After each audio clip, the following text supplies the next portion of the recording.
I urge you to boycott this game. What's going on, guys? Welcome to another episode of Smash JT. Out for another walk with Dexter. Say hi, Dexter. Hi.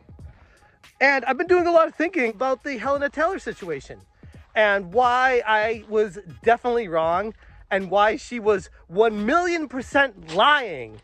And now there is tangible proof of her lying. And I'm going to show it to you here. If you're new to the channel, don't forget to hit that subscribe and bell for notifications so you do not miss an upload. Hellena Taylor made huge waves when she dropped the bombshell of a tweet series talking about how Platinum Games basically screwed her and was not going to be paying her. And after some time passed, a day passed, we had the rebuttal from Jason Schreier and Bloomberg, giving some accounts of people close to the sources, showing information that what she said is not entirely truthful. And now we have the situation where we're stuck in the middle with two sides and we don't know where to go from here and what's going to come out next. And I keep going back to this one line that she says in one of her videos. I am not afraid of the non-disclosure agreement. I can't even afford to run a car. What are they going to do? Take my clothes? Good luck to them. That right there proves that she's lying. Because if she's willing to go on the record publicly and shame this company and ask for a boycott and say, I'm breaking my non-disclosure agreements and I don't care, they can't take anything from me, where's the proof? Like, where's the documentation? Where are the emails? Where's anything showing anything backing up what she said?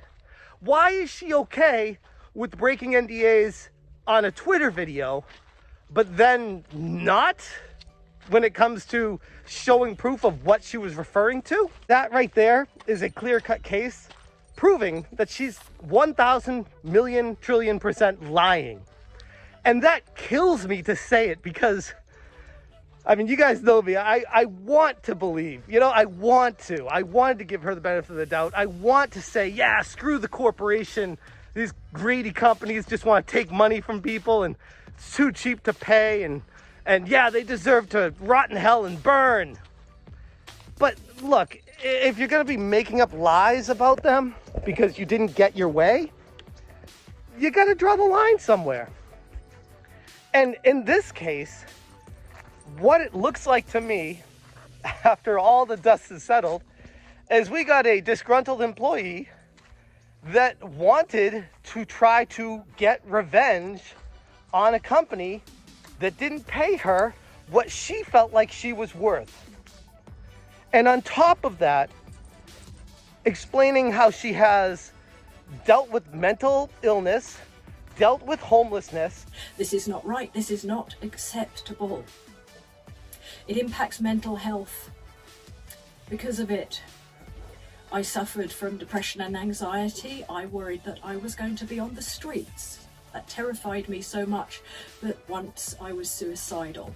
And starts quoting the Bible like a religious nut. So, to Camilla, the presidents of Nintendo, and all other fat cats around the world, I would like to quote to you from the greatest moral teacher who ever lived, Jesus Christ, from his parable of Lazarus and the rich man. Lazarus was a poor beggar with sores all over his body, and he lived outside the house of a rich man who banqueted and feasted every day and wore purple. Lazarus even hoped for even a scrap off the rich man's table, which he never gave Lazarus. Only the dogs pitied him and licked his sores. Lazarus died, and the angels took him straight up to heaven, to the bosom of Abraham. Meanwhile, the rich man went to hell and suffered torment, and in his torment he cried out to Abraham, Abraham, please save me, take me up to heaven. To which Abraham said, you had your joy in life. Now this is set for eternity. So he said, please tell my brothers who are living like I was, send them a messenger so they can repent. To which Abraham said, We've sent you Moses and the prophets. Oh, but if you send Lazarus, if a man comes back from the dead, they will listen to him. To which Abraham replied, if you did not listen to Moses and the prophets, it's unlikely that you'll listen to a man who's risen from the dead. I'm living in a cuckoo clock. You got to start questioning her. You got to start wondering, like, what's her angle here? Why?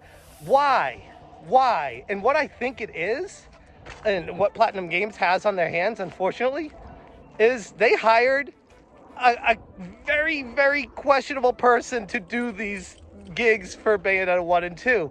And then they were trying their best to make it work with her for the third one. And she somehow, some way, thought that she was worth way, like infinitely more money than what they were willing to pay her. I wanted to give her the benefit of the doubt that, okay, maybe initially she was not getting paid, what she felt like she deserved.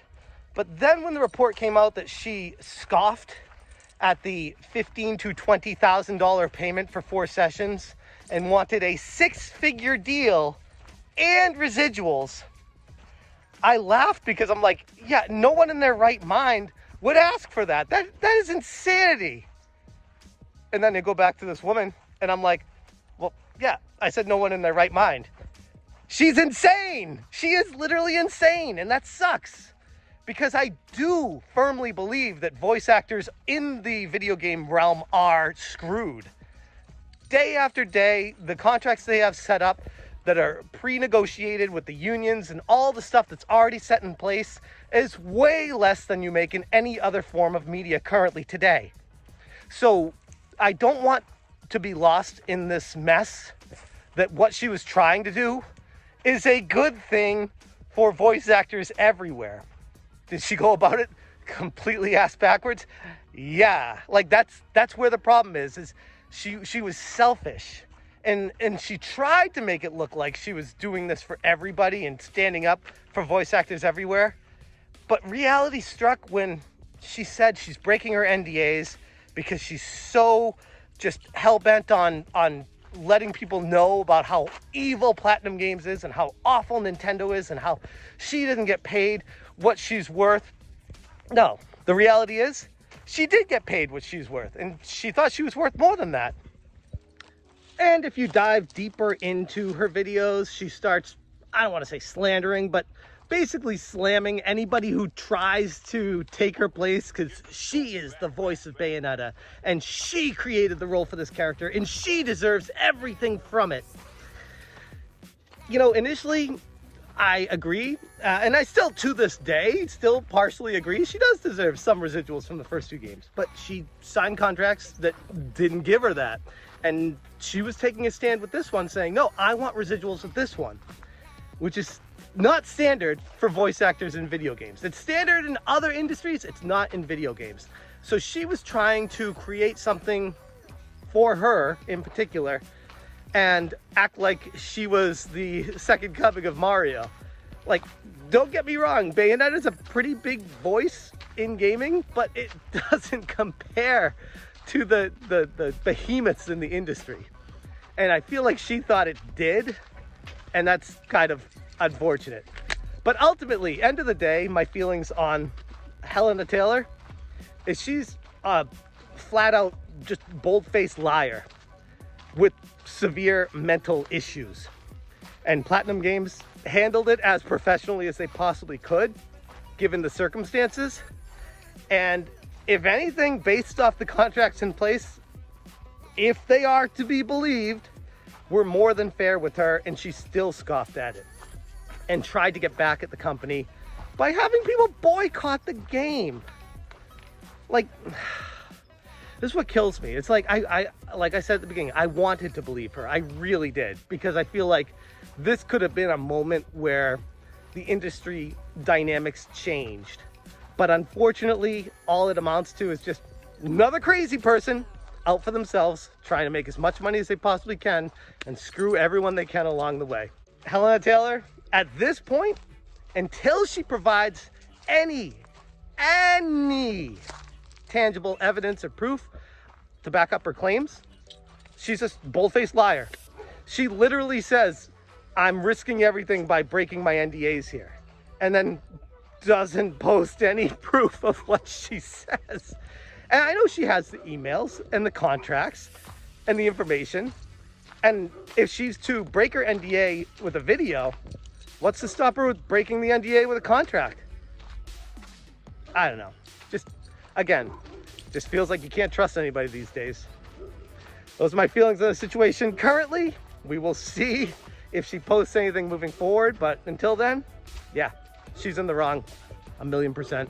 I'm going to leave it there. Thank you guys so much for watching. And as always, you stay smashing. Smash,